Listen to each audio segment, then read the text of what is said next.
अतिवृष्टीमुळे शेतीचं प्रचंड नुकसान आहे आणि या नुकसानीची पाहणी करण्यासाठी स्वाभिमानी शेतकरी संघटनेचे नेते राजू शेट्टी या ठिकाणी आलेले आहेत. सर, प्रचंड नुकसान आहे शेतीचं, आपण पाहणी करताय, पिकं सडून गेलीत, सरकार आजही कुठे मदतीच्या भूमिकेत दिसत नाही. नुकसान तर प्रचंड झालेलं आहे. या कापसाच्या पिकाकडे आपण बघतोय, सगळा खर्च करून झालेला होता, फक्त कापसाची वेचणी तेवढी राहिलेली होती आणि 15 दिवसामध्ये पहिला भार आला असता. परंतु आता पाण्यामध्ये बुडल्यानंतर हे सगळे खराब झाले. हा जर बघितलं तर हे शिल्लक राहिलेलं, ह्याच्यातला काही उपयोग नाही, सगळं कुजून गेलेलं आहे. आणि म्हणजे 100% सगळा आर्थिक बोजा ह्या शेतकऱ्यावर पडला. उलट ही आता हा सगळा कचरा काढायचा आहे, तो कचरा काढायचा खर्च जवळजवळ विक्री 20,000पेक्षा जास्त येणार आहे. आणि मग त्याच्यानंतर मग रब्बी पिकाची पेरणी याच्यामध्ये करायची. आणि हे सगळं आता शेतकऱ्याला करायचं आणि आणायचं कुठले पैसे आणि खर्च करायचा कसा, ह्या विवंचनेमध्ये शेतकरी आहे. सरकारकडून तातडीनं उपाययोजनेची अपेक्षा होते, परंतु अजूनही सरकार तारीख पे तारीख नुसतं आश्वासनच द्यायला लागलेलं आहे. आणि जे काही आता तुटपुंज पंचनामे झाले असतील कदाचित, परंतु नुसतं तुटपुंज मदत करून चालणार नाही, शेतकऱ्याला उभा करणं गरजेचं आहे. अन्यथा आज दिवसाला 8 आत्महत्या होतात, त्याची संख्या 12-13वर गेल्याशिवाय राहणार नाही. पाण्यामध्ये चिखलामध्ये शेतकरी आत्महत्या करतायत, तरीसुद्धा सरकारला पाजर फुटत नाही, ह्याचं वाईट वाटतंय. नक्कीच पिकं सडलेत, जमिनी खरडून गेल्या, जनावर वाहून गेलेत, मोठं नुकसान शेतकऱ्यांचं आहे. सरकार फक्त दिखावा करत आहे का, वेळ मारून येणार आहे की धकून जाईल, नंतर मदत करता येईल का? 100% सरकार फक्त दिखावा करते.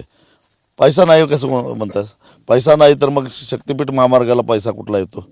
तातडीनं अगदी सगळ्यात महाग कर्ज घेऊन भूमी अधिग्रहणासाठी 20,000 कोटीची तरतूद केली. काय गरज आहे? तो रस्ता पूर्ण क्षमतेनं चालत नाही, तरी त्याला समांतर दुसरा रस्ता करायचा, घाट का तर ठेकेदारांना पोचायचा आहे, त्याच्यातून 50,000 कोटी रुपयाचा भ्रष्टाचार करायचा आहे म्हणून चाललं आहे.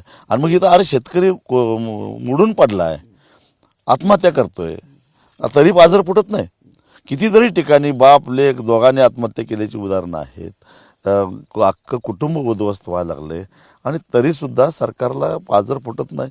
का तर शेतकऱ्याला गृहीत धरायचं, कुठं काय 4 दिवस शेतकरी ओरडल, रस्त्यावर उतरल, पुन्हा शेतीच्या कामात गुंतून घेईल आणि नवीन स्वप्न शेतात पेरत राहील, म्हणून त्या शेतकऱ्याकडे दुर्लक्ष व्हायला लागलं तर मग एक दिवस उद्रेक झाल्याशिवाय राहणार नाही.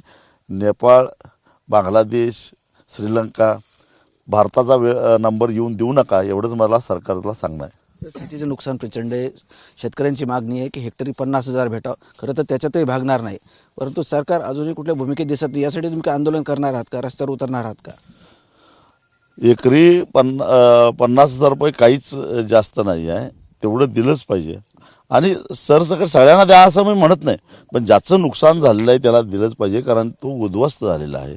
त्याला आता जगण्याचं कुठलं साधन राहिलेलं नाही, त्यामुळे त्याला आधार देणार नाही तर कुणाला देणार? तुम्हाला 16 लाख कोटी रुपयाची कर्ज उद्योगपतींनी बुडवलेली चालतात, त्याची तुम्ही तरतूद इकडून तिकडून करता, बँका जगवता, बँकांना भरपाई करून देता. आणि मग शेतकरी काय मागतोय? काय जाहिरातीला पैसे आहेत, गाड्या घ्यायला पैसे आहेत, मंत्र्यांच्या दालनासाठी पैसे आहेत, पण शेतकऱ्यासाठी पैसे नाहीत, हे बरोबर नाही आहे. आणि याचा उद्रेक होईलच. आजच आम्ही पैठणमध्ये यासाठी रस्ता रोको केलेला आहे आणि आम्ही रस्त्यावर उतरणार, आम्ही गप्पा बसणार नाही. नक्कीच होते. राजू शेट्टी, कॅमेरामॅन अमित शेवगनसह संजय सरोदे, TV9 मराठी, जालना.